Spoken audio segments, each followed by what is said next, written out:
नमस्कार झारखंड, स्वागत है आपका YBN बिहार झारखंड पर और मैं हूं आपका होस्ट अजीत आनंद।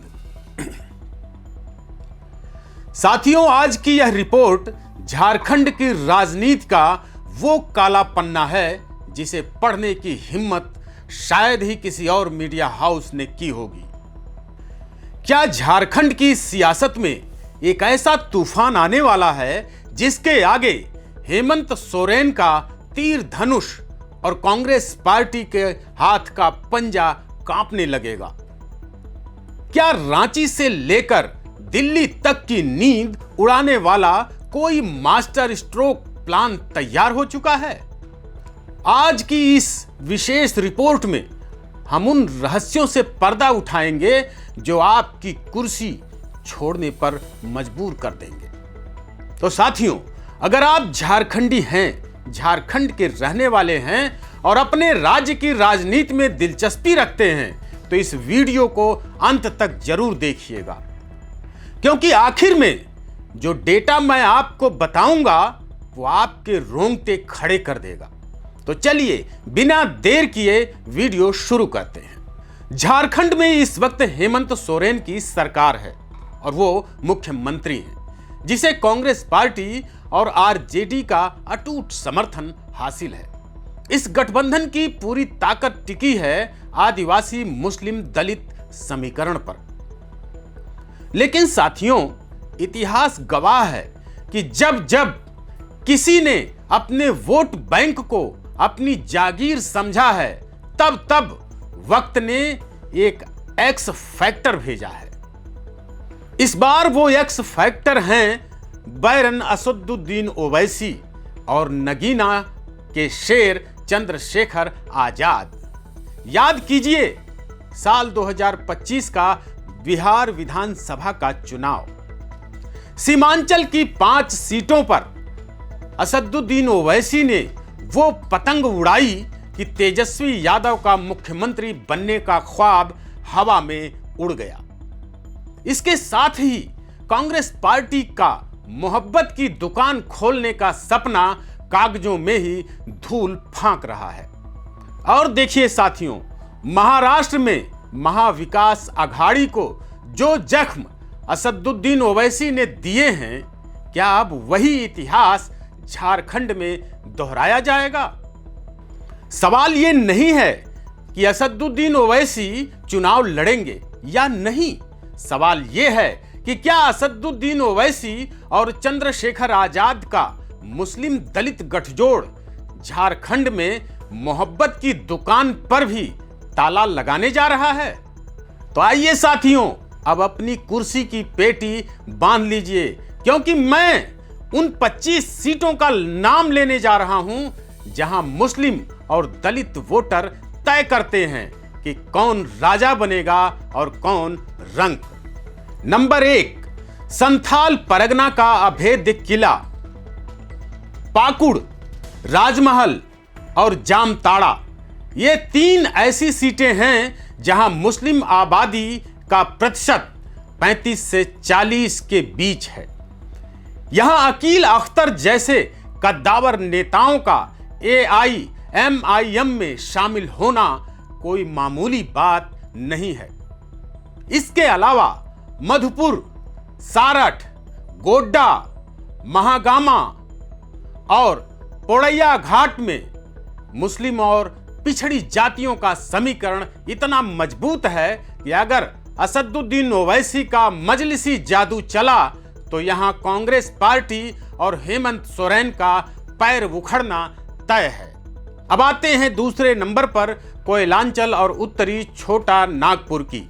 गिरिडीह, गांडेय और डुमरी, ये वो सीटें हैं जहां मुस्लिम मतदाता निर्णायक भूमिका में है।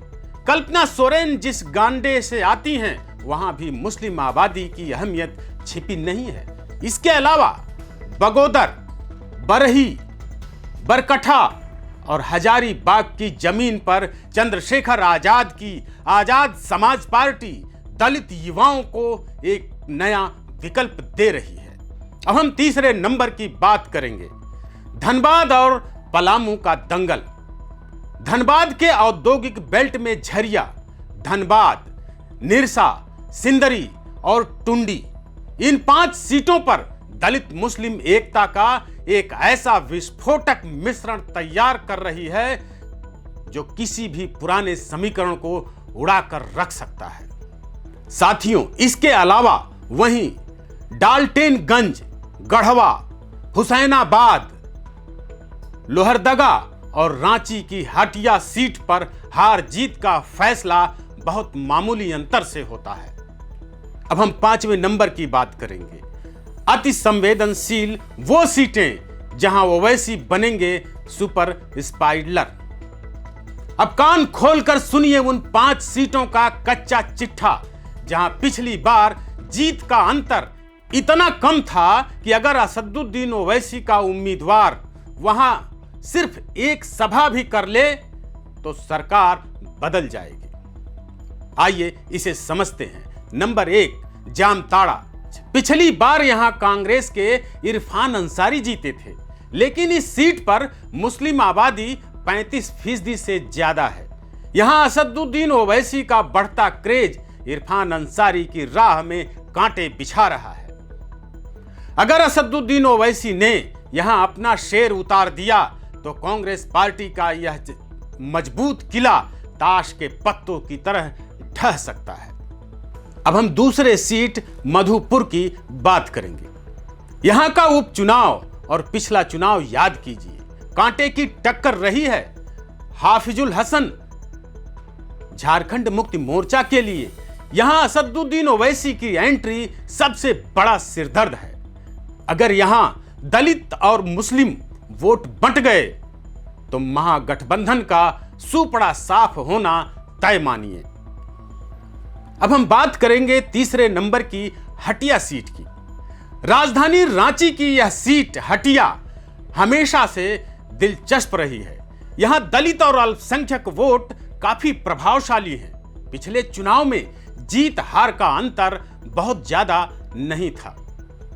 और हां, अगर चंद्रशेखर आजाद और असदुद्दीन ओवैसी ने मिलकर यहां संयुक्त प्रत्याशी उतार दिया तो यह सीट झारखंड की राजनीति का सबसे बड़ा अपसेट साबित हो सकती है।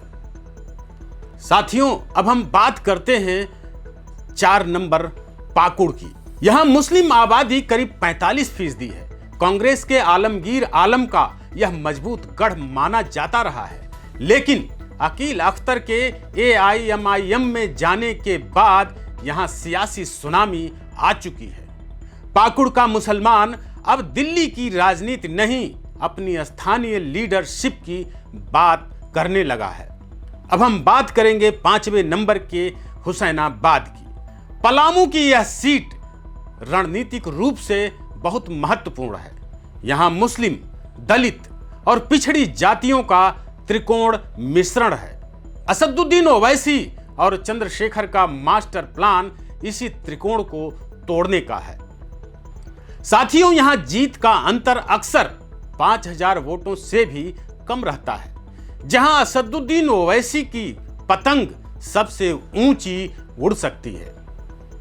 तो साथियों, ये डेटा आपने देखा, ये डेटा गवाह है कि झारखंड की 81 सीटों में से कम 30 से 35 सीटें ऐसी हैं जहां हार जीत का अंतर 2000 से 5000 वोटों का होता है। साल 2019 में कई सीटें महागठबंधन ने इसी मार्जिन से जीती थीं। अब जरा सोचिए, अगर उन सीटों पर असदुद्दीन ओवैसी 6000 वोट भी काट लिए तो वो वोट किसके होंगे? जाहिर है साथियों, वो महागठबंधन की झोली से निकले हुए वोट होंगे। वैसे अक्सर कहा जाता है कि असदुद्दीन ओवैसी बीजेपी की बी टीम है। यह आरोप मैं नहीं लगा रहा हूं, यह विपक्षी दलों का आरोप है। लेकिन आज का झारखंड का मुस्लिम युवा पूछ रहा है, हमें सिर्फ वोट बैंक कब तक समझा जाएगा? और यही वो नाराजगी है जिसे असदुद्दीन ओवैसी और चंद्रशेखर भुनाने के लिए आ रहे हैं। तो साथियों, अब सवाल आपसे है, क्या असदुद्दीन ओवैसी चंद्रशेखर आजाद की जोड़ी झारखंड में चमत्कार करेगी? अपनी राय कमेंट बॉक्स में अभी लिखिए। इस वीडियो को इतना शेयर कीजिए कि ये राज्य के हर मोबाइल तक पहुंच जाए। इसके साथ ही चैनल को सब्सक्राइब जरूर कीजिए, बेल आइकन बटन जरूर दबाइए। फिर मिलते हैं एक नए रियल विश्लेषण के साथ। तब तक के लिए जय हिंद, जय झारखंड।